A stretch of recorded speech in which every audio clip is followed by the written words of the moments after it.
Hello and welcome to Two Trees Gaming. Today we've got something a little bit different for you because I'm going to be leaving you in Aaron's capable hands. So you're off up to Edinburgh to build Helms Deep. He will be building the whole fortress eventually, but it's quite a long-term project. Today he's just going to be building the deeping wall. He's going to do the whole of the deeping wall, no pun intended, including the slope, the curved walls, resin pour where the breach is, and it's going to serve as our joint team display board for the team's tournament at Warhammer World, which we'll have a review up of pretty soon. But that's it for me. I'm going to leave you with Aaron. Hopefully you enjoy. If you do, let us know in the comments to make more terrain videos, to make more Aaron-centric videos, painting tutorials, things that we don't really do a lot of, and we'll try and do a little bit more of it. So without further ado, it's on to Aaron.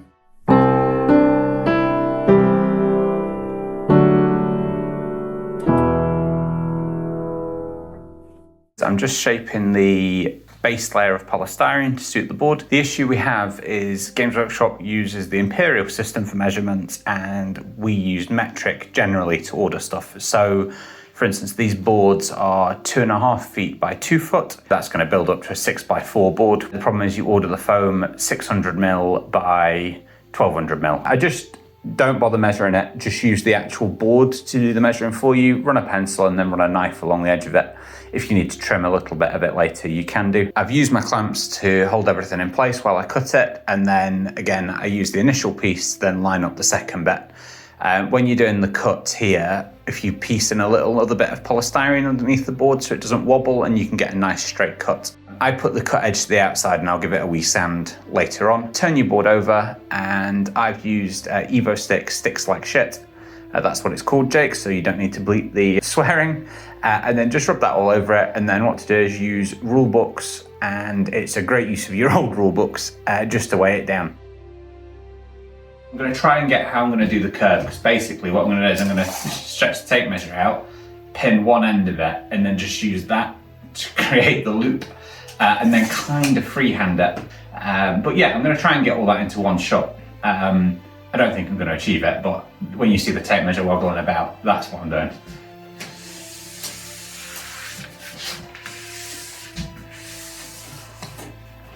I think, you know, loosely, that's not a disaster.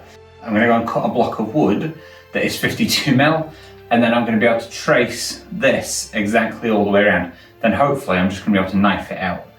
So you can see there it's sort of worked. I've had to fill in a little bit where I slipped. I had to clamp it to the table to stop it moving, which I'd not anticipated. I decided to go a little bit wider with the knife because it was slipping, because I reasoned it's easier to trim in than it is to obviously add on. So now I'm just going back over with the block just to then make sure it is about 52mm. We decided 52mm because that's 2 bases basically.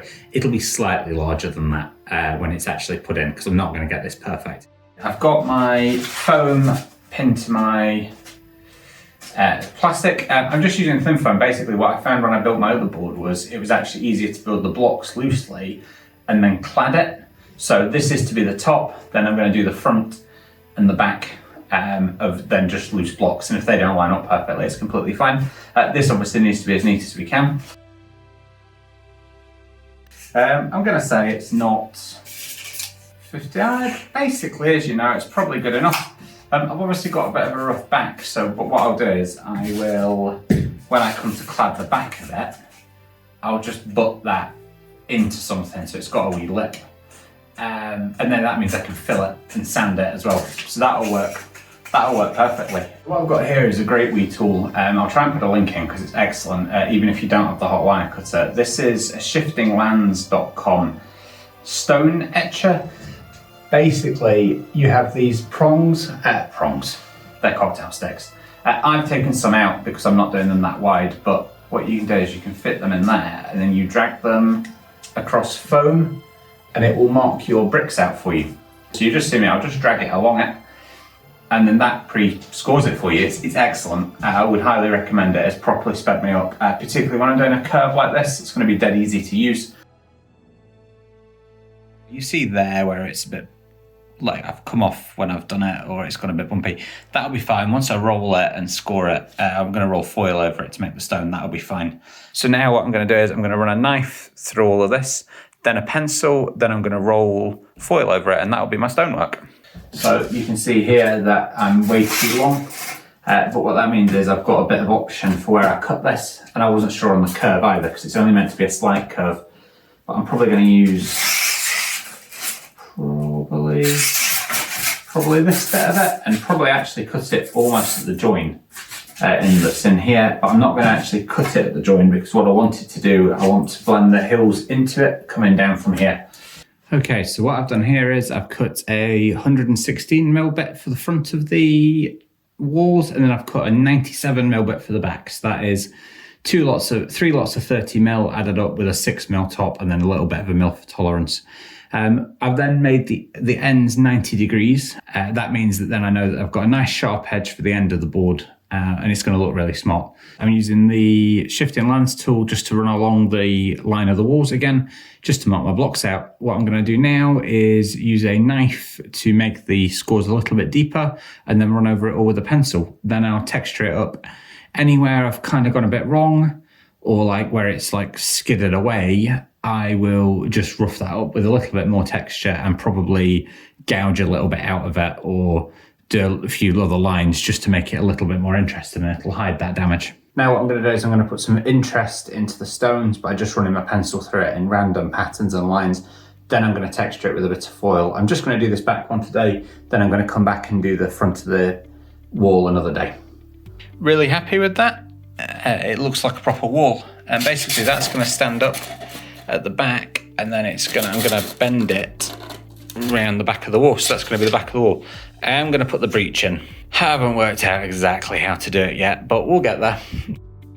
I'm going to move on to building the block work for my walls, so that then I've got something to actually stick all of this to. Pretty pleased with all those. That's 3 of those done. To be honest with you, cladding the outside of it wasn't my intention until I did the other board build for the GT. Actually, it makes it dead easy because, you know, that's all really rough, and I've just done that by freehand. But actually, once I clad it doesn't matter because I'm just going to pack it all in. That's the plan anyway, but I can't see why not. You know, I would never do something that big and clunky freehand on a foam cutter and do it that quickly, but actually being able to just whack the front, back and top on, it's just sped that up massively, so really pleased with that. Okay, so what I'm doing here is some of the, obviously they're all different sizes a little bit because that's how I've decided to cut them. What I'm doing is I'm just trimming them down so that they're all closer to the same size. This has sort of worked, but then when I wrap the actual outside edges around them, you can still see there's lots of space. So what I think I'm going to do is I'm actually going to stick all these together, then trim them all down as a one, because that's going to take out some of the bumps. I can get away with filling some of these bumps, so I'm not overly stressed about it, but I think that will just give a better finish. So now what I'm going to do is I'm going to stick these together and clamp them. I'm hoping the super glue, I'm going to use a bit of super glue and a bit of stick slide. The stick slide takes longer to dry, but it's a permanent fix. The super glue will break off eventually because it sticks the foam together, and the foam is not that strong, but it will give me a temporary fix, which hopefully I can then run it through the Proxon. That will then hopefully work really well, and then we'll then have some DPM walls. Fingers crossed. I've taken slightly too much off the back. The front,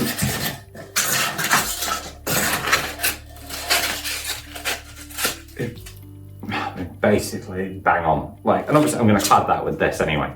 The only last thing I'm going to do is I've got to cut the crenellations into this. So it's obviously, for Helms Deep, it's a back chamfer. I'll put a bit of wood onto the Proxon that I can then run this along, and then I'm going to cut the crenellations into it with a knife. Then the last thing I'm going to do before I go and get my lunch is I'm going to stick them to this so that this can be drying while I'm eating. Something to, you know, consider. I know it's daft, I'm eating, it doesn't really matter, but it is something you should plan. If you can get something that needs to dry done, do it, and then move on to something else, because it'll make a massive difference to the speed of the build.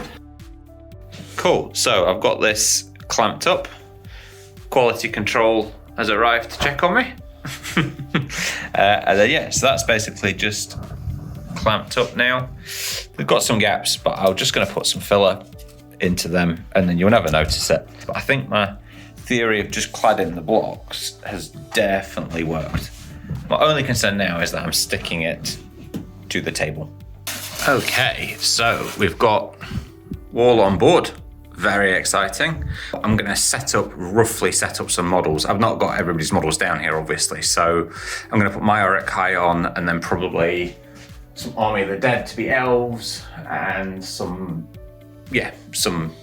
more Uruk-hai or orcs or something to be Jake's stuff. And you can just see then, it's just so I can work out where the wall needs to lie on the board, but very exciting to get that done.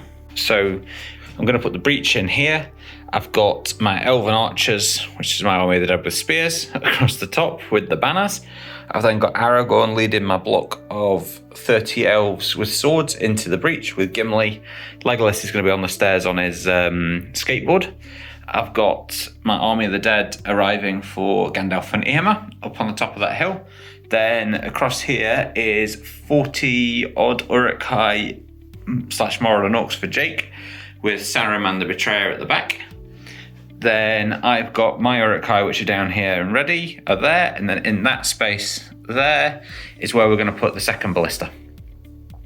So really good size of board. This hill is going to be so steep, but that's fine because I kind of want them to be sort of there. So it's just going to drop right off into the space. So I'm now about to do the most nerve-wracking bit of the whole build. I'm going to cut an explosion into this. I'm going to cut a 6-inch section out the middle of this with the hot wire cutter. That's then going to be a destroyed wall. I'm then going to have to like recreate the breach, you know, so do rough stone. But basically my plan is that then that 6-inch section will be able to slot back in when we actually play it. I might use magnets, I've not decided. But yeah, so wish me luck because this is quite stressful, particularly because it's curved. So if I just turn the camera down there, you can see like it's not going to be that easy to cut a straight line out of. And actually 6 inches is like quite a lot of that wall. So, but I'm just going to go for it. Hope it works. Probably pick a line there, and just go for it and just wish me luck, really. I think we're okay. I've got a bit there, so and I knew this would happen where I've got these bits in here. So that's okay because I'm going to cap these. So in hindsight, should have cut this on an actual back chamfer a little bit because see, like here, that obviously is where that's come out of. That is where that bit has come out of there. Obviously when that is upright, I now can't lift that out. So I'm just gonna have to cut this bit off, which is then gonna leave a gap in the wall. A little bit annoying. If I was doing it again, I'd actually take a V shape out rather than going straight, but I didn't really, didn't think of that, and now obviously I can't do anything about it. So I'm just gonna cut that wee bit off and then hopefully that'll all just slide in and out. I've sized the walls, I've lifted those out. Obviously when it's a culvert with water in it that explodes. So I'm now just gouging out a loose place that I'm gonna then pour resin water in, hopefully. And I'm gonna get the walls stuck to the board. Then I can fill them so they don't have the gaps at the top. Then I'm gonna start thinking about how I'm gonna do the sides of the walls where they've exploded. And I'm gonna start thinking about building my hills. Side effect of breaking all this out, you tell me, but that to me looks like a wall that's exploded. So that's what I'm going to use for my rubble. No idea how I'm going to stick it down yet, so it might not work out, but I think that has an exploded wall quality about it. I've stored all of that debris so I can use it later in a Baron of Dice box. So Baron of Dice is the gift that keeps on giving. We're very excited. I will show you, just because since I'm in here, I don't know if I've shown you this before. Leon organised all of our dice into colour-coded dice. It's very, very exciting before a tournament. So yeah, if you're looking for dice, go and check out the Baron of Dice. Okay, so here I'm just using my fingers to run filler into the cracks. And then just for along the back of the wall where the crenellations meet the wall, I've just used a coffee stirrer. It's actually got quite a nice shape to it that you can just run along almost as if you're using decorator's cork. I'm just cutting the sheet down to 608. I've used a metal bar basically just to use my sizes because the blade won't cut into it. Can recommend using these retractable blades, snap-off blades, because then as you can see in this cut, I've gone really long with it so that then it can go right up against the metal, unlike a Stanley knife, which would get in the way a wee bit. So what I'm doing here is I'm cutting some wedges out to be the side of my mountain and hill, so it's a nice flat surface. It's what I did when I did my GT board, and I actually really liked it for a way to do a hill. What I've realised is that I need 2 wedges here, one against the wall and one at the very front, and then I'll cover that in a sheet of 10mm polystyrene as well that I can then texture and stuff. Which would be really nice. It's quite a nice way of doing it. It's quite a good way to get a really steep hill. Look, somebody might poke a hole in it, but to be honest, I'm probably going to fill it with expanding foam through a hole that I'll put in it, and then there'll be none of that drama. These are just to prop it up. The last thing I've got to do here is to make sure everything's 90 degrees. I'm just going to cut some blocks out to glue to the floor so that I can rack it all up next to each other quite nicely. I've got this book here, which is Middle Earth from script to screen. Absolutely brilliant. I think it's super expensive on eBay right now. I mean, this was £60 when I got it, but if you can pick it up, cannot recommend it any more than I do, because it's fantastic. It goes really deep into how they made the sets. Obviously their life size, not this size, although some of them weren't, but it's got close-ups of the hills, and for instance for Helms Deep, close-up of Helms Deep, the glittering caves. When I did my Shire board, it's got all the different hobbit holes. We'll do a Lake Town board one day. So yeah, would really recommend this. It's quite cliffy around this area, whereas it's a bit smoother, obviously, where Gandalf arrives. So actually, to do the cliffs, I'm going to use bog, which is great. Bogs are dead great. It's a really good material for this kind of thing. Walls here with a removable section. We'll exploit out. I'll cut a culvert out of that.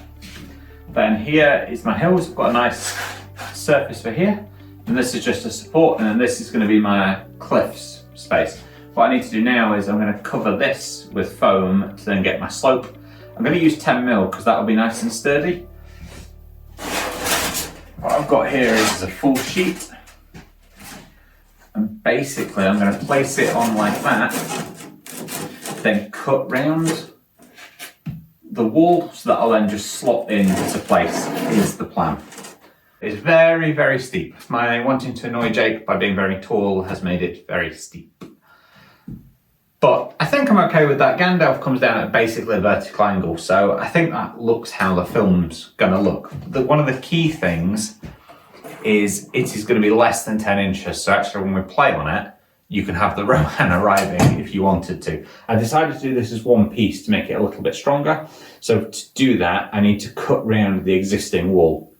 So all I do there is cut my foam to a rough height and size and width, then place it on the wall and draw the shape of the wall out on it, and then basically slot it in, and then use the scribing to take out as much as I can. You can see around the battlements I've probably taken out too much, but what I'll do is I'll fill that, probably with expanding foam, and then that will deal with that problem. So I'm overhanging here, and I need the whole thing to go that way. So, but that is then creating a gap here.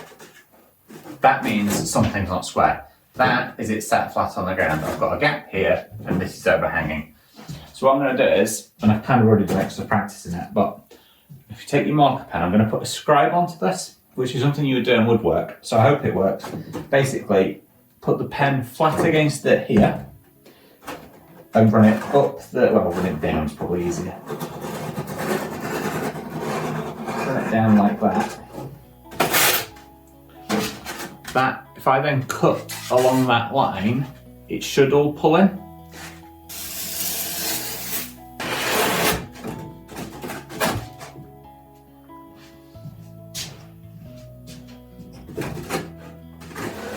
So I've now got an issue where I'm just catching here. So again, do the same thing. Because this wall's curved,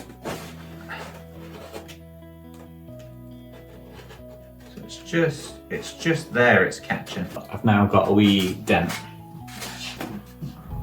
There we go.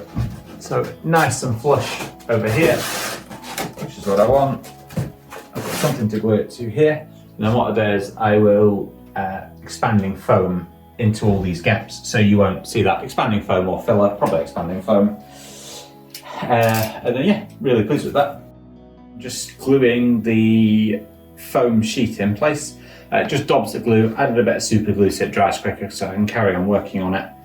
It's fitting quite nicely. I've then pushed some cocktail sticks just down the side, to help support it, just because it was a wee bit weak there. My next step is going to be to get some expanding foam into these gaps and crevices, just because I think it's going to be a little bit big. I'm recording this right now because Leon taught me how to use this a while ago and I've forgotten. So I thought if I'm going to foam the entire room, it may as well be on camera.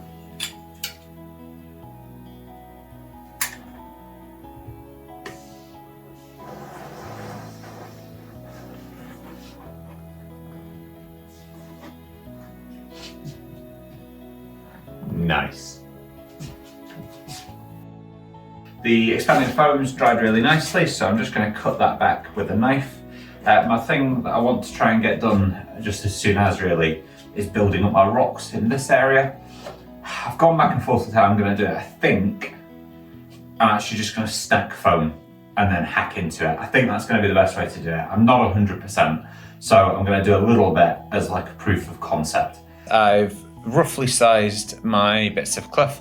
Again, I've not measured anything with a tape measure. I'm just holding it against where I need to be, then marking it with a pen and then cutting it.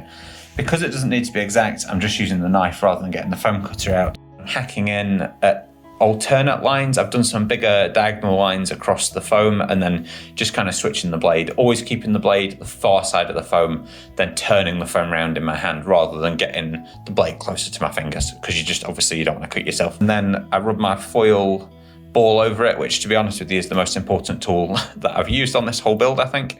Okay, so there's the test in situ. Needs a bit of filling around the edges, but actually I think that looks like rock, that looks like a cliff face. So I'm going to continue that up to there, all the way up to the top. Not quite worked out what I'm doing when it meets the top yet, not ideal, but I think I'll start sliding it backwards with rocks and that bit can stay flat. You can obviously see that it's 3 different bits of foam. I think when I stick it, I'll fill them and then I'll just hack into it all again. And I think that will make it all seem like it's all one big bit. I'm going to have a problem where this meets here. I need to stop working back. So what I've decided is very loosely, and I'll just draw it on, I'm gonna do that, something like that with this, so that it starts to veer back into the here, because at some point I've got to meet the flat that's over here with the hills. So if I do that now, I'm hoping that'll help. Okay, so I'm just sticking these together with what has now become my tried and tested method of sticks like shit and super glue so I can then work on it. The sticks like so it then bonds more permanently. What I've done is that I've only glued up to sort of 2/3. I'm wanting to cut the end off and do a curve on it, so I don't want that to be stuck together because the hot wire cutter won't cut through the glue. Annoyingly, I've stuck this on upside down, so that corner should be over here. So I now need to take this off and it's causing me to move this about a little bit. It's not a disaster though. So this is a little bit annoying. I'd not gone all the way back with the foam to save me having to faff about with the angle. When I've then obviously cut it. Yeah, I kind of think they're not stuck, but I kind of think that's worked. I'll need to carve into this. This is Jake punishing me for doing something off camera, I've decided, because I just went and very quickly cut that shape out of there, literally off camera for 30 seconds, and now it's gone wrong. I think the best way to stick these on is expanding foam it. And I'm actually going to expanding foam around the back of these as well, just to stick all this in. And then I'm going to hack it in position. Okay, so that's where I'm at. Actually, it's curved back quite nicely. Don't want to get expanding foam on myself. Don't really know how long that takes to dry. So I'm just going to leave that just now. I'll cut this bit away later and then I'll carve into some of this. But yeah, actually, I'm pretty pleased with that, and I'm going to just start building up and it'll follow this, so it'll kind of curve into there. So here I'm just hacking away at the rock formation to make it tie in a little bit better. I've obviously got different overhangs and stuff, so I need it to be sloping back the way at least a little bit. And then I'll push the foil into where the lines are as well, just to try and hide it all a little bit more. Yeah, next step is to just keep building on top of that and get it up to the right height. So here I'm just again hacking into the rocks, just to keep stacking them up really. What I've done is as well, I've now numbered them so that when I put them back together I know where they're all going. As I'm doing it, I'm laying them against the foam, and then I'm just looking to see where I'm going to have to foam, expanding foam later, or fill. I just want that to be as small as possible because the expanding foam is not that easy to work with. So I've been hacking into these. I've numbered them 1, 2, now 3. Not hacked into this one yet. What I realized is I need to start going back the way up here, because otherwise I'm going to end up with a flat top, which isn't a disaster, but ideally I don't want. What I would like to do is have this meet here, and then maybe have a little hill here, and then Gandalf and Irma can sit, here, and then this is where they run down, but this is all rock. And then over here, I think I'm going to add a bit of rock as well, because I think it'll help tie it into the next bit of board. But also Gandalf and Irma do kind of arrive between 2 lots of rock. I'm not sure how I'm going to do that bit yet, but then that will butt into the next board, which will just effectively, like round there, will be the end of the rock. Then that's the valley they arrive in. So yeah, I'm just going to keep going up here. But as I say, I've just started to taper it in towards this top corner if I can. See, I've got this hole all down here. Before I've got up to number 4, before I go too far, I'm going to squirt expanding foam down there, because then that'll help stick all of this in there. Just because I've got these gaps, the bond to the actual here maybe isn't that great. So I think if I just squirt expanding foam down there, and then I'll build it up again and do the same before I put the gapping piece on. When using the expanding foam, I put gloves on, and if I was going to touch it, I would recommend you use gloves all the time, to be honest, and then wear something that you don't care if it gets ruined. Whatever that sticks to, it will ruin it. So yeah, just be careful. You don't want it on your skin and stuff. And then yeah, when I was poking the foam into the side of it just then, which I don't know if that's going to work or not, or how that will look, but I put some surgical gloves on just to protect my hands, and so that I could then take them off and throw it away without risking ruining any clothing. I need the cliffs to rise up to meet here, roughly. So I've put in a wee angled bit of foam that I've just cut off camera. That's just going to slot in there, then I'm going to stick bark to it, and then as it goes higher, it'll just then blend into here. Really pleased with this. I have a suspicion it's going to potentially look a bit more like a landslide has come down in front of the walls, but I'm not devastated about that. So blended it in with a filler. This will just need a paint. I'm going to cut this bit back so it runs like in line there, and I'll literally just run my knife down there and then hack it back. I've then capped it with a couple of bits that I've just filled. And then again, those rocks, I'm hoping once all that's painted up, I'm not that thrilled with this, but I think it's okay. And then I'm just going to cap here, little mound of same again over there, just to tie it in. And then yeah, that'll basically then be the structure done. Capping piece sits on really nicely. Really pleased with that. Really pleased to get the capping bit on. Kind of feels like it's all downhill from here, really. Or, well, downhill in a good way. I'm covering the board in PVA. I've just used an old paintbrush just to brush this on. I then use fine kiln dried sand from a builder's merchants just to give it a base layer. I then spray over this with Woodland Scenic's Scenic Sealant. So you just spray that all over. Then I'm gonna cover this with my famous Loch Lomond sand that I took from the banks of Loch Lomond. A lot of people have asked about it on YouTube. I literally just scooped up a tub of it. Chuck handfuls of that one, and then again, cover it with the matte sealant. And then that will set really rock solid. Might need to do another coat of the sealant, not sure. I've obviously not done the angle because nothing will stick to that. So what I'll do is tomorrow, I'll come back once it's all dry, tip it on its side, and then I'll cover that in, do the same process to the slope as well. And then I just need to try and blend it in as it reaches the join. Same around the walls. I'll need to blend them in as well. The only place I've kept fairly clear of the chunkier stones is around here, because I want to be able to put in my exploded bit, and I don't want any big stones to interfere with that. I've continued the bark rocks up the hill just to kind of blend all of that in, really. And then I've done the same over here. I just used a bit of foam underneath, and then which I'm gonna have to, that's annoying, I'm gonna have to trim that down just to make it flush, but that's fine. And then, yeah, just to give the impression that there's then, like they're in a valley rather than just a weird straight wall thing. I've quickly realized that it needs to be flat if it can be for the sand. So PVA in it, I've now propped it up to be flat, covering it in the sand, in the fine builder's sand. Then I'm going to use my Lot Lowland mix after I've sprayed it with Woodland Scenics. So I'm just spraying it with Woodland Scenics now. That will really stick it in. I need it to dry as soon as possible because I need to start getting it painted. While I'm waiting for this to dry, something I can be doing is just I can trim the side of the board. There's not a lot I can do at the moment, but because I'm up against it, I'm trying to find as many things to do on it as I can while it's up vertical. Absolutely buzzing with this. So really, really pleased. I think the hill looks great. Look, it's very, very steep, but then, you know, it's ridiculously steep in the film. So really happy. Looking down from there when Gandalf arrives, there's going to be the Horde of Uruk-hai down there. Yeah, absolutely ecstatic with this. I'm mixing up my water, paint and rinse aid, and I'm going to just dab this all over the board. You'll see here I kind of run out halfway through and I decide that it's too black, so I add a bit of brown, and that's completely fine. It's a natural texture. This is why you wouldn't do this for like your models, where you want it all to be the same, but really here it doesn't matter. So I just dab it on. Don't do what I do and get bored and kind of pour it over. It's fine, it works, but it's probably not ideal. I could probably do with just a little bit more patience. So do all the brown first, and then decide that I want the rocks and the walls to be a little bit more black. So again, you just make up your mixes the colour you want, put in a bit of black, and yeah, just keep dabbing it on.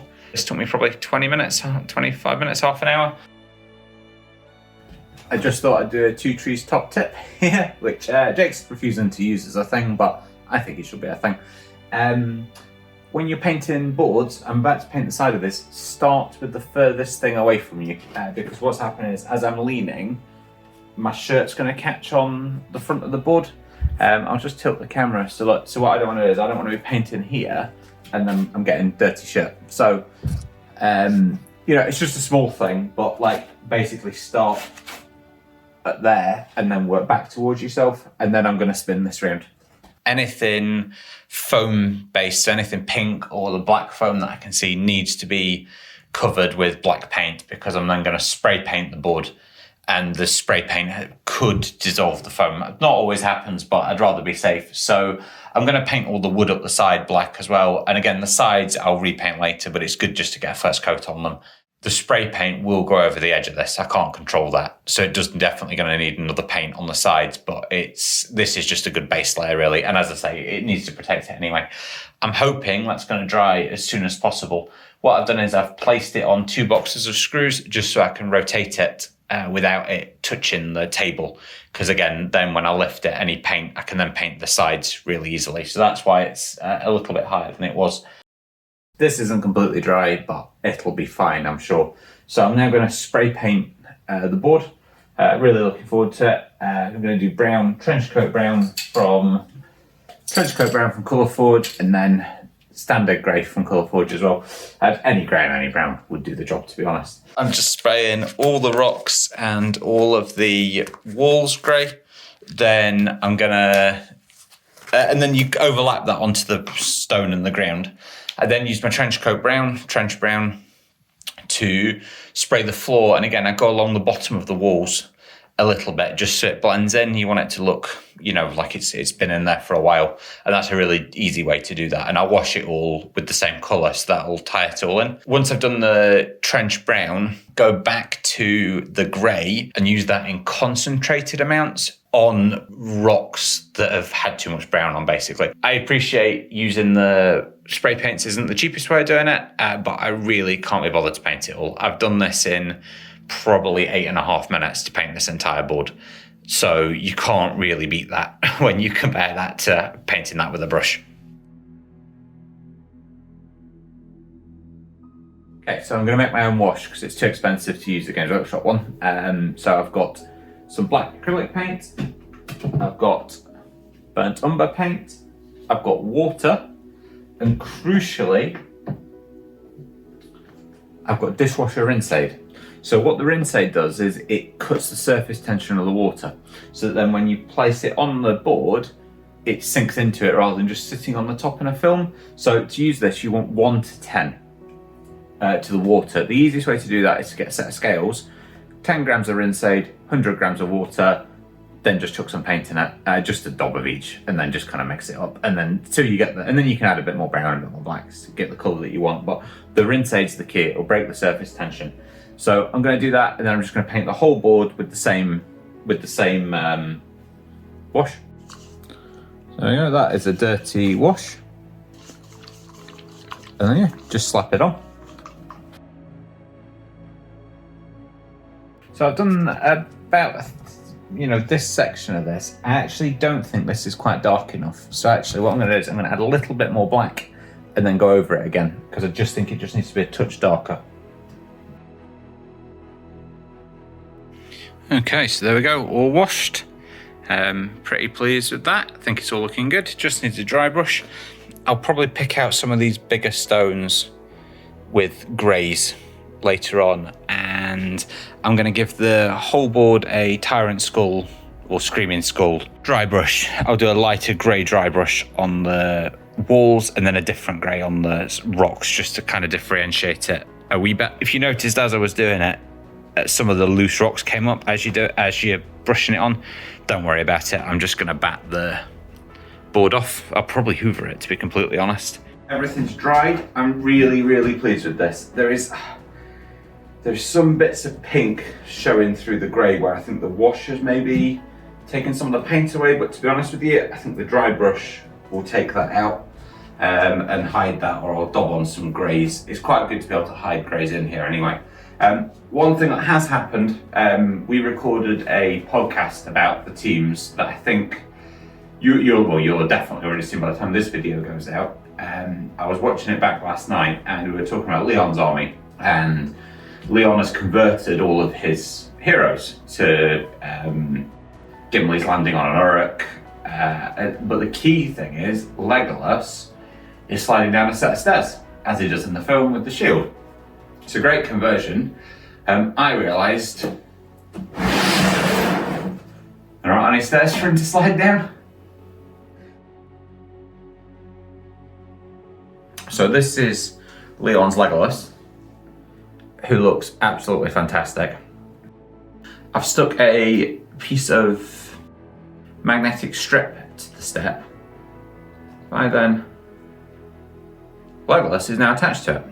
That works really nicely for Legolas. I know he's not, ideally you would probably want him in the stairs, and I was thinking about a way to do that, but actually I think that gives the impression of it anyway. You kind of get what's happening there, don't you? I'm going to texture these exactly the same as I did the walls, so dragging the cocktail sticks across it, doing the blocks, running foil over it, cutting into it, pencil, etc. Then I'll paint it and spray it, but I'm really pleased that they look really good. The only thing I then need to do is add these strips of magnetic stuff to the top of them, and then probably going to cover it in a bit of filler or something. I'm not 100% on that yet, because I don't know how they will. Obviously don't want to see a join or anything. I now need to build the exploding bit of wall. What I've realised is as well, obviously debris would land in the water and that would look quite cool. Obviously that explodes. This bit you can't see when this is on. So what I'm going to do is I'm going to check the base of this out so that then it can slot over some debris like that, because then I can put some rubble and stuff in here. I think that'll look really good when the board's on, and it will also reduce the amount of water, which is going to reduce the amount of drying time. So I'm going to do that just now because I just need to test that, and then I'm going to loosely place some foam on and stuff. Obviously I need to paint all of that, which is all a bit of added time, but I think it'll be worth it. So using my hot wire cutter, I realised that the height of it is ever so slightly too short for the length of the wall. So what I've done is I've put in a wedge bit of foam just to raise that slightly, which has worked really well. I wouldn't do this a lot, but I think for this it's fine.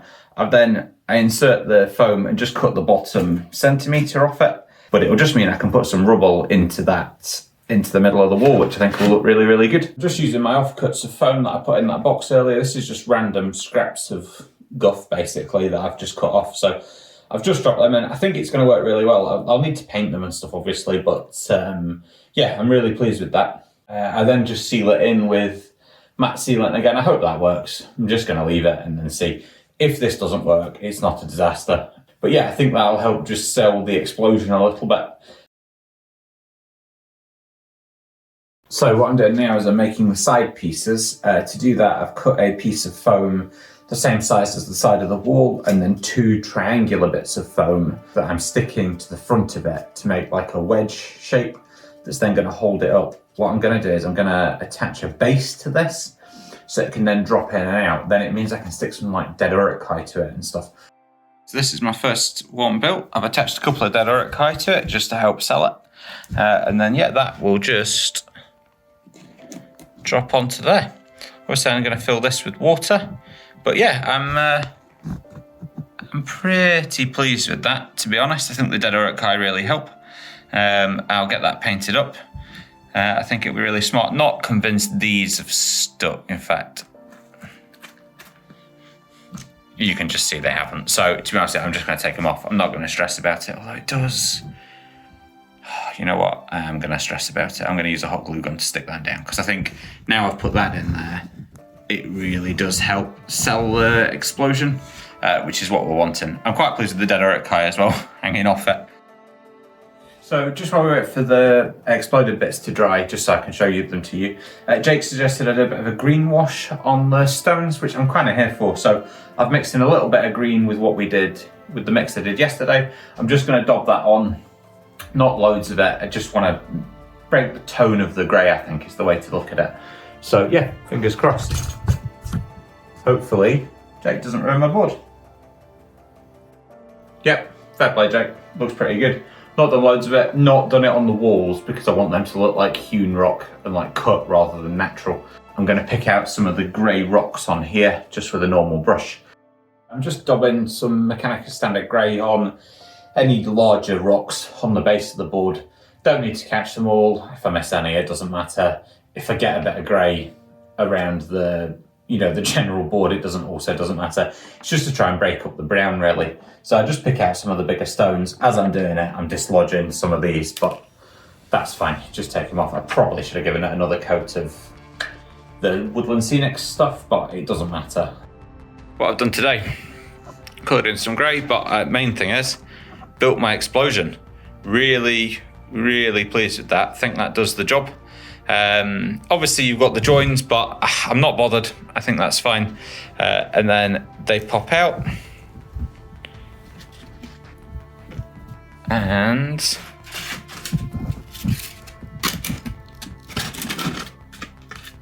my wall drops in. Looks great. Really pleased with that. And then I've also made a set of stairs for Legolas to run down.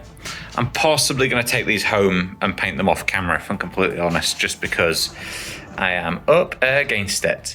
But I'm at the stage where next time I'm in, I can dry brush the whole board and I can do my water pour, which is really key. Not got a huge amount of time just now, so I'm going to try and get a dry brush on it, and then if I can, I'd love to get this resin pour done, because then I can work on other stuff. I've got the stairs are at home and the explodey bits are at home. And then I want to paint up some dead Uruk-hai and some Uruk-hai on ladders and stuff. And it'd be great if I'm doing that all day tomorrow and don't have to be down here at the treehouse tomorrow. That'd be fantastic. Got to dry brush all this. I did the green wash that Jake suggested. If I'm completely honest, I think it was maybe not green enough or a waste of time. It is a bit lighter than the walls though, and I do like that there's a bit of a difference in colour, but it is fairly minor. So yeah, I'm going to dry brush grey, grey, grey, and then a screaming school dry brush of absolutely everything. But first, got to get this painted. I'm also going to tip the board up because as I keep touching it, I keep knocking stones. I just need to get all those off the board, to be honest. Okay, so the colours that I'm mixing up here to dry brush it are, basically it's black and white, and I just keep adding more white to it. If you wanted to use Games Workshop paints very loosely, it's Mechanica Standard Grey, Dawnstone, and then a very light dry brush of Administratium Grey. And then I go a little bit lighter on the walls and I do the rocks. But as I say, I've just been mixing. You can now see I'm desperately trying to dry this rubble. I'm using a hot fan blower. I don't have a hairdryer down at the treehouse, which is a bit of a shame. So I'm just going to give that a wee dry brush, and then I can dry brush the whole board with Screaming Skull. All I'm doing is Screaming Skull dry brush, massive makeup brush, quite light but over everything. This is a trick that a lot of terrain builders use. It just kind of ties everything together and puts a final highlight on everything. To be honest with you, Jake often does it for his normal models. He uses pallid witch flesh as a dry brush on basically everything, and it just lifts all the detail out. It's a really good technique to do stuff quite quickly. So the dry brush has just lifted everything. Obviously I've got to add the exploding walls and I've got to put stairs on at the back, but otherwise I'm pretty pleased with that. I've gone a little bit heavy on the dry brush with the Screaming Skull in places, but it's fine. I'm now going to do my resin pour. Bought some stuff off Amazon, epoxy resin, epoxy hardener, equal parts, allegedly, and I'm going to add some black pigment as well because I want the water to be quite dark. I have done this once before. I don't really know what I'm doing, so I'm just going to hope that it kind of works out. For the resin, it is equal parts resin and hardener. You put the resin in first, then the hardener. It's got to be as equal as it can be. I'm obviously using 30ml containers and I need about 180ml. So if I'm honest, I get a little bit bored and just start pouring it. A bit like you would like a spirit in a bar. I'm sure it's probably fine. We'll find out. Then I give it a stir, give it a really good stir quite slowly because I don't want bubbles to go into it. And then I add some of the pigment, which is just the wash that I used on the walls, to be honest, because I just want it to be a murky, dark colour. Just keep stirring it and stirring it. Then I go over and I pour in one spot and I pour slowly so that, again, we're trying to reduce bubbles. Again, this doesn't need to be perfect. If there are some bubbles in it, well, they're fighting in the water, so it doesn't really matter. But we're trying to do our best. I'm actually really pleased with how this is coming in. Just as it goes in, I'm really, really pleased. I think I'm going to be ever so slightly short on how much I've put in. I maybe should have had 190 instead of 180, but I'm very pleased with it, and I'm definitely not adding another layer to add to any confusion. I might just lift the board up and move it about. I really, really hope this cure's okay because I am so pleased with how that looks. It's arguably maybe slightly low. There's a little lip and I'd maybe want it to come a little bit more down here, but it is still spreading. It's the right colour, it's everything. Just gotta hope and pray that that cure's okay because don't really know what I'm doing. I did it as close to evenly mixed as I could and I put in the dye and all sorts. So the colour is bang on. Where it is gone is bang on. And I'm very pleased I just guesstimated where it needed to be, but we've just got to trust that it dries all right. I'm just cutting out a circle for the base of the culvert. I've just used the top of a paint lid. I just needed something round. I'm just going to freehand it. Doesn't need to be perfect. So yeah, using the hot wire cutter, cut that out. Then I textured some bricks around it as if they'd made an arch. Not bothered on the back. I don't think you'll notice that that's not been done. I'm then using bamboo skewers to make the grating that goes across it, and I'm just going to trim those down to the size of the water. And then hopefully that'll sit really nicely. Just got to add a few more bits to it. This is taking me about, I'm going to say a week and a half, 2 weeks maybe. Okay, board is finished. I've got all my stuff on it. You can maybe see it over my shoulder. I'm just going to step to one side to show it to you. Really, really pleased with it. So that's got all of my models on it, all of Jake's models, Leon's models, Louis' models as well. So these are my Uruk-hai with 2 ballistas. We've got a detachable bolt so that then I can still play it in the game. And then I've just magnetized that underneath and onto there. There's a bit of ferrous metal in there. So that works really well. I added the Uruk-hai on ladders just to get a little bit more, just a few more Uruk-hai on the board basically. There's 90, Jake bottled it. Jake changed out, put in 2 berserkers and took out 3 swordsmen. There would be 100 Uruk-hai on here. Instead there are 98. So thanks very much, Jake. Then we've got Jake's army here with Saruman watching on. He's sieging the wall, which looks really good. We've got Louis' army here with all his metal elf bowmen along the top. We've then got, I'll pick out Gimli and Aragorn. Legolas sliding down the stairs. The magnets have worked really well in the steps. You can see them when you look closely, but it just looks like stone. So I'm very happy with that. And then up the movie steep hill, it's not too steep, I don't care what anybody says, is Gandalf and Irma arriving. So really pleased with that, really pleased with how it's all come together. Really like the breach. The breach slots in and out, which you'll have seen. And I've got a couple of dead Urukai in the water. The water turned out really well. The bits of rubble worked really well. Absolutely just made up with it.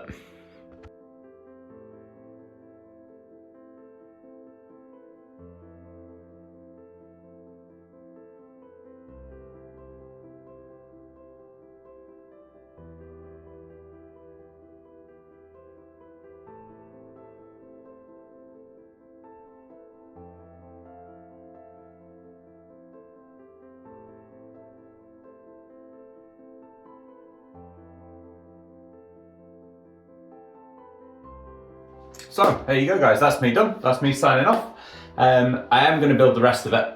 I've got a 3.5 bit to do. I'm going to do another 6 inches of wall roughly here before it starts to go up into the hornbug. That's the plan. I will film that as well, as long as people watch this. If you want to see how I painted the Urukai video, I'm happy to do that. If you want any painting videos or tip videos, we're also happy to do that. I've done one on how to build a baseboard, mainly for Jake, because I didn't want him to cut his fingers off. So it's a bit of a joinery video of how to build your baseboard for this kind of thing, which I'm hoping Jake will put out. I think it's quite useful. Yeah, just let us know what you think. I hope you've enjoyed it. Hopefully it's been entertaining, and keep watching and subscribing. Is that what Jake says? I don't know. Thanks to the Patreons. They're here, hopefully. Thanks very much. Forgot to press record on that, but I literally just cut that out of those steps. I actually... Oh, shit, sorry, Leon. He's fine.